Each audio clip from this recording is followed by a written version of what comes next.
कि देश में बहुत बड़ी साजिश इस वक्त चल रही है कि इन लोगों को लड़ा दिया जाए और ये चलती रहेगी इलेक्शन तक। बहुत सावधान रहने की जरूरत।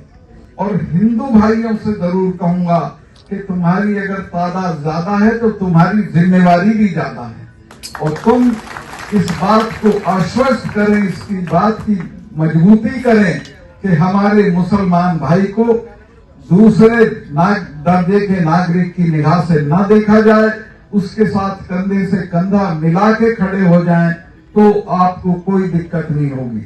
अपनों की यादें खुशबू की तरह होती हैं, चाहे कितने भी खिड़की दरवाजे बंद कर लो, हवा के झोंके के साथ अंदर आ ही जाती हैं।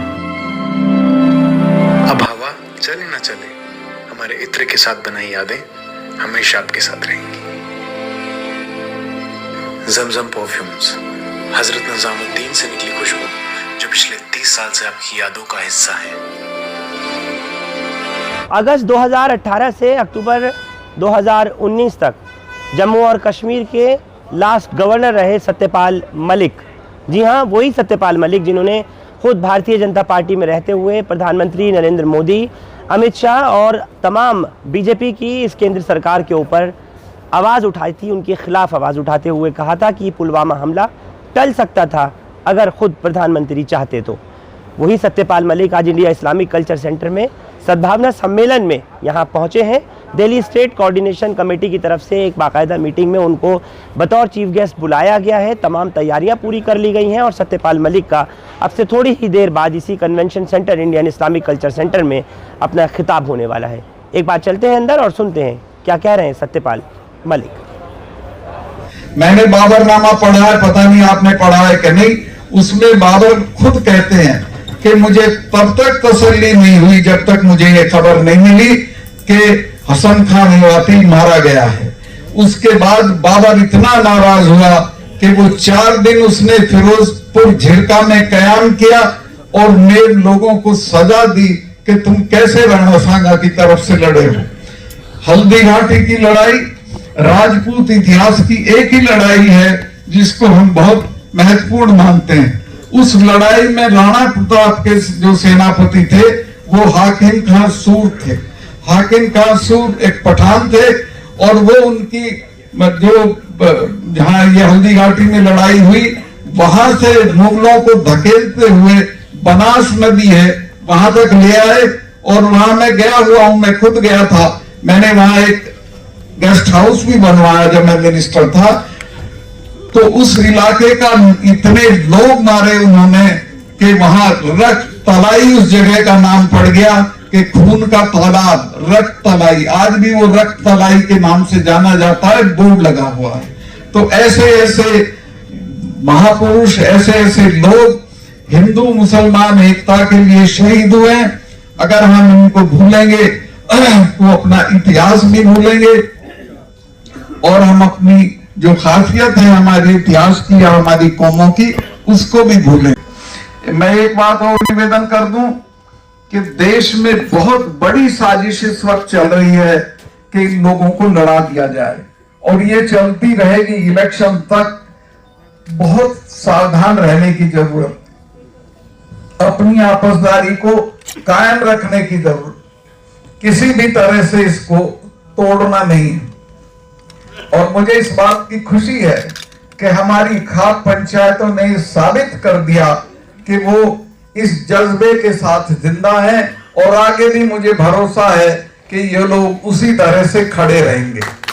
बहुत एक अरसे से आप यहाँ बैठे हुए हैं, बहुत लंबा हो गया। मैं बहुत लंबी तकरीर करने के पक्ष में नहीं हूं, सिर्फ इतना कहना चाहता हूं कि एकता से रहिए और हिंदू भाइयों से जरूर कहूंगा कि तुम्हारी अगर तादाद ज्यादा है तो तुम्हारी जिम्मेवारी भी ज्यादा है और तुम इस बात को आश्वस्त करें, इसकी बात की मजबूती करें कि हमारे मुसलमान भाई को दूसरे दर्जे के नागरिक की निगाह से न देखा जाए, उसके साथ कंधे से कंधा मिला के खड़े हो जाएं तो आपको कोई दिक्कत नहीं होगी।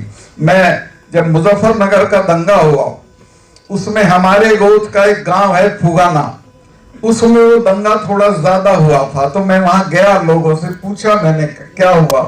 उन्होंने कहा जी बहुत गलती हो गई।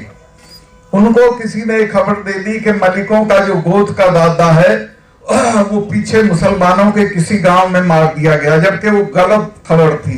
तो उसके रिएक्शन में वहां दंगा हुआ।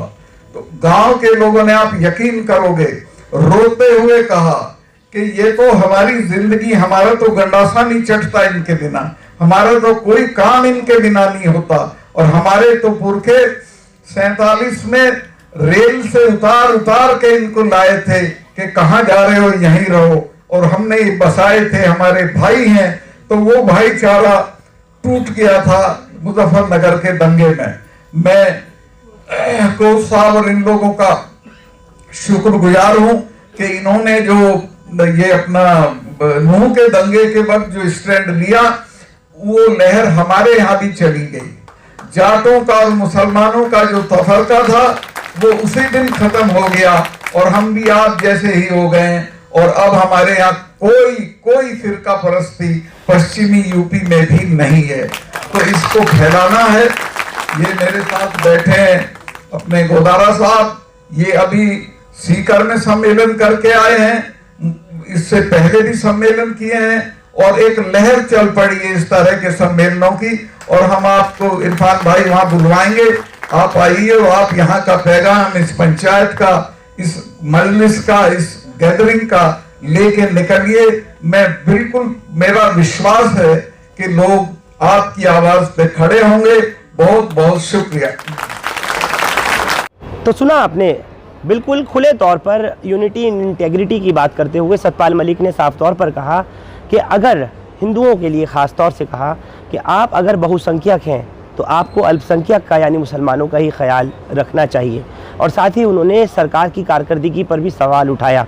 दूसरे और अगर अल्फाजों में अगर हम कहें तो आज इस सद्भावना सम्मेलन का जो निष्कर्ष निकला है, जो एक जिस्ट के तौर पे अगर हम समझें तो उसमें यही था, कुल मिलाकर के इंटेग्रिटी की जो बात की जा रही है, अनेकता में एकता की बात की जा रही है, यूनिटी इन डाइवर्सिटी की बात की जा रही है, उसके लिए कहा कि लोग समझें सरकार की नीतियां, सरकार की पॉलिसियां, और जो कुछ सरकार करना चाहती है डिवाइड एंड रूल या फिर हिंदू मुस्लिम की तफरीक करने के बाद में उसको बांटने के बाद रूल करना, उसको लोगों को समझना चाहिए। जम्मू और कश्मीर के पूर्व और अंतिम गवर्नर रहे सत्यपाल मलिक ने जिस तरह से एक के बाद एक खुलासे किए हैं और केंद्र की मोदी सरकार के मुतालिक एक के बाद एक इंकशाफ किए हैं, उससे वाकई लोगों को समझना चाहिए। भारत के तमाम हिंदू मुस्लिम सिख ईसाइयों को, यहाँ के रहने वाले जैन बौद्ध दलित पार्टियों को समझना चाहिए कि आखिर सरकार फिर चाह क्या रही है।